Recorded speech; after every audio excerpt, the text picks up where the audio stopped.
معزز ناظرین کرام، السلام علیکم۔ ابو حسین یوٹیوب چینل کے سلسلے لکھت پڑھت میں خوش آمدید رمضان کے ساتھ میں ابو حسین بن انعام آپ کی خدمت میں حاضر۔ آج خوش آمدید رمضان کے سلسلے کا پہلا لیکچر پیش خدمت ہے۔ جیسے کہ ہم نے اس سلسلے کے پریامبل میں عرض کیا تھا کہ اس مخصوص سلسلے کو ہم ایک تھیم میں لے کے چلیں گے جس میں اصول دین پر بیان ہوگا، پھر ان اصولوں کو انفرادی طور پہ ایک موضوع بنا کر ایک ایک اصول پر ایک مفصل گفتگو کی جائے گی۔ مقصد اس طرح بیان کا یہ ہے کہ ناظرین اصول دین کو سمجھ سکیں۔ جب ان کی کلیئرٹی حاصل ہو جائے تو زندگی کے تمام نظریات بحوالہ دین اسلام سمجھنے میں کوئی دشواری نہ ہو۔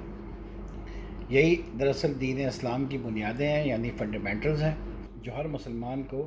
برسبیل تنزل یعنی ٹو دی لیسٹ معلوم ہی ہونا چاہیے۔ یہ کوئی انوکھی معلومات نہیں کہ ہم ہی پہلی بار بیان کریں گے۔ ہر مسلمان ان معلومات کو بچپن سے ہی اپنے بزرگوں سے سیکھتا ہے اور کلی یا جزوی طور پہ یعنی کمپلیٹلی اور پارشلی عمل بھی کرتا ہے۔ ہمارا مقصد یہ ہے کہ ان تمام اصولوں کو ایک لڑی میں پرو کر نظریہ اسلام پر بات کرنے کی تمیز بن سکیں۔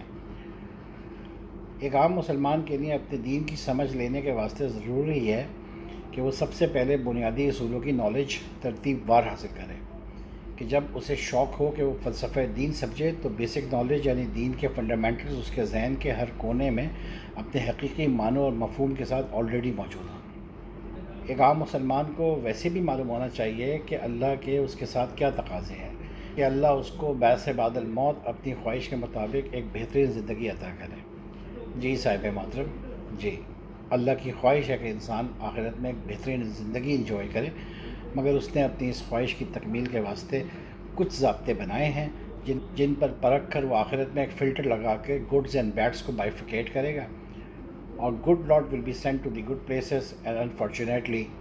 دی bads will be thrown in to trash.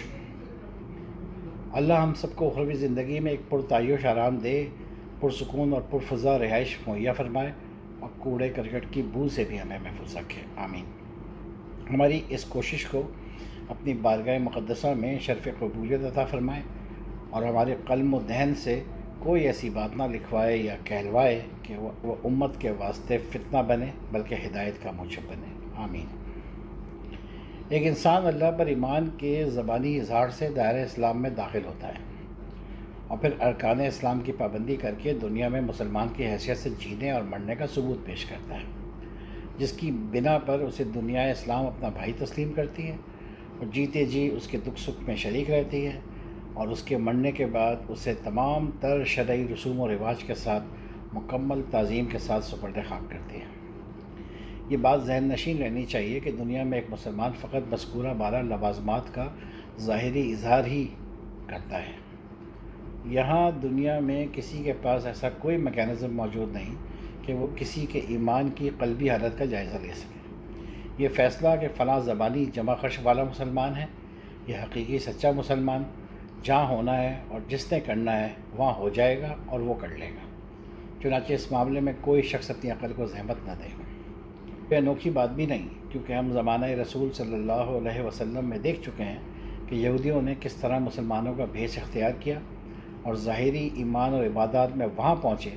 کہ معصوم مسلمان ان کے سامنے احساس کمتری کا شکار ہو گئے اور ایمان کے حوالے سے اپنے آپ کو ان سے چھوٹا سمجھنے لگے۔ مگر کیونکہ رسول اللہ صلی اللہ علیہ وسلم ان میں موجود تھے اور اللہ اپنے رسولوں کو مکاروں کی سازشوں سے محفوظ رکھتے ہیں، چنانچہ اللہ نے ان ملعونوں کے دلوں کی حالت محمد رسول اللہ پہ آشکار کر دی اور ان کو منع فرما دیا کہ ان میں سے اگر کوئی مر جائے تو اس کی نماز جنازہ نہ پڑھیں، یعنی ان کی مغفرت کی دعا نہ کریں۔ مگر رسول اللہ نے یہ راز اپنے اصحاب پر کبھی آشکار نہیں کیا، بس جب ان میں سے کوئی مر جاتا تو معلوم ہوا کرتا، کیونکہ رسول اللہ اس کا جنازہ نہیں پڑھایا کرتے تھے۔ مگر آپ نے کبھی کسی زندہ منافق کے بارے میں اشارہ نہیں کیا۔ مذکورہ شعبہ منافقین اگر قصہ پارینہ ہوتا تو ہم شاید اس کا تذکرہ نہ کرتے، مگر ماضی بعید و قریب میں ہم دیکھ چکے ہیں کہ کس طرح ایک یہودی، عیسائی یا ہندو مسلمانوں کا بھیس اختیار کرتا ہے اور مسلمانوں کی صفوں میں ایک متقی پرہیزگار مومن امام بن کر داخل ہوتا ہے اور اتحاد بین المسلمین کو ٹھیس پہنچاتا ہے۔ چنانچہ کہنے کا مقصد یہ ہے کہ منافق بن کر سادہ لو مسلمانوں میں اشتعال پھیلانے کا فارمولہ کیونکہ ٹرائلڈ اینڈ ٹیسٹڈ ہے، لہٰذا اس اسکیم کو آج بھی دشمنان اسلام اختیار کرتے ہیں اور ان کو کامیابی بھی مل جاتی ہے، کیونکہ رسول دنیا میں موجود نہیں، چنانچہ اللہ کی طرف سے ان کی خباثت کی مخبری بھی نہیں ہوتی۔ اور ماضی میں ہوئی بھی نہیں۔ چنانچہ یہ فارمولہ آج بھی کامیاب ترین فارمولہ تصور کیا جاتا ہے۔ پکڑ البتہ دنیا میں ہو ہی جاتی ہے اور ہوئی بھی ہے، مگر مزے کی بات یہ ہے کہ وہ پکڑ بھی اس کے مرنے کے بعد ہوتی ہے، کیونکہ جب اس کو غسل کے لیے اس کے کپڑے اتارے جاتے ہیں تو پتہ چلتا ہے کہ وہ تو غیر مختون ہے، یعنی اس کی سرکمسیشن نہیں ہوئی ہوئی۔ آج بھی دین کے لحاظ سے ایک ایکٹیو بعمل مسلمان جماعت کے درمیان ایک جھوٹا مسلمان، یعنی کہ وہ دل سے کافر ہو اور ظاہری طور پہ ایک بعمل مسلمان کا بھیس اختیار کر کے عام سادہ لوگ مسلمانوں کو دھوکہ دے اور ان کو دین اسلام سے منحرف کرے، دین کی غلط تعبیر پیش کرے، دین کے لیے نفرت پیدا کر کے اسلام کے نظم اجتماعی کی جڑ پہ تیشہ چلائے، تو ایسے فرد کو منافق یا منافقت کے درجے پہ فائز کیا جائے گا۔ چنانچہ یہاں یہ بات سمجھ لیجئے کہ یہ جو ہم اپنے اطراف ایک بے باک رویہ دیکھ رہے ہیں کہ منہ اٹھایا اور کسی مسلمان پہ یہ لفظ یعنی یہ ٹائٹل منافق بلا خوف و خطر چسپاں کر دیا، بہت بڑا گناہ ہے جو انجانے میں ہم کیے جا رہے ہیں اور ہم سمجھ نہیں رہے۔ سمجھ لیجئے کسی مسلمان کو منافق کا لقب دینا عظیم ترین گناہ ہے اور یہ بدترین بہتان کے زمرے میں آتا ہے۔ بہتان طرازی تو ویسے ہی ایک قبیح فعل ہے جس کے بارے میں اللہ رب العزت نے سورہ نور اور سورہ احزاب میں بہت ناراضگی کا اظہار کیا ہے اور رویے سے مسلمانوں کو سختی سے اجتناب برتنے کا حکم دیا ہے۔ کسی پہ منافقت کا بہتان لگانا گویا قبیح سے بھی قبیح فعل۔ چنانچہ یاد رکھیے ایک مسلمان دھوکے باز ہو سکتا ہے، وعدہ خلاف ہو سکتا ہے، بدکار ہو سکتا ہے، جھوٹا ہو سکتا ہے، اس کی گواہی قابل قبول نہیں مانی جا سکتی، وہ زانی، شرابی، جواری، قاتل، چور، ظالم، سود خور، حرام خور سب ہو سکتا ہے،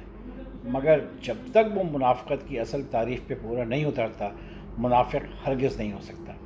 اللہ ہم سب کو اپنی اصلاح کرنے کی توفیق عطا فرمائے، آمین۔ چنانچہ جس نے مسلمان ہونے کا قلبی اقرار کر لیا اب وہ عمل کے اعتبار سے صفر ہی صحیح مگر مسلمان تصور کیا جائے گا کہ ایمان کو ٹٹولنے یا کٹہرے میں لا کر کھڑا کرنے کا حق اللہ اور اس کے رسول نے امت کے کسی فرد کو نہیں دیا۔ ہم ایک باعمل مسلمان کی بات کر رہے ہیں، چنانچہ ایک حقیقی مسلمان ایمان کے زبانی اظہار کے ساتھ اس کا قلبی اقراری بھی ہوتا ہے اور وہ ایمان کے تمام لوازمات کو تہ دل سے قبول کر کے عمل یعنی ارکان کی طرف پیش قدمی کرتا ہے۔ آج سے ہم ایمان اور ارکان اسلام پر ایک مفصل گفتگو کریں گے جس میں ایمان اور ارکان کے ہر جز پر سحر حاصل بات ہوگی۔ یہ ایمان اور ارکان اسلامی ہیں جو ایک انسان کو مسلمان ہونے کا شرف بخشتے ہیں۔ اب ان تمام اجزاء کو تھامے تھامے ان میں سے ہر رکن پر ترقی کرنے کا سفر ہے جو اگر بمطابق اصل ہو گیا تو انسان بحیثیت مسلمان اس دیار فانی سے دیار لا فانی کی طرف رخت سفر باندھے گا۔ یہ تمہید تھی اور آج کے واسطے فقط اتنے پہ اکتفا کیجئے۔ انشاءاللہ ہم آئندہ لیکچرز میں ایمان سے گفتگو شروع کریں گے۔ اللہ اس رمضان اور مبارک میں ہمارے دلوں میں اپنے دین کو جاننے، قرآن کو پڑھنے اور سمجھنے کا شوق پیدا فرمائے اور اپنے کرم سے اس شوق کو تا حیات دوام بخشے، آمین۔ خدا حافظ۔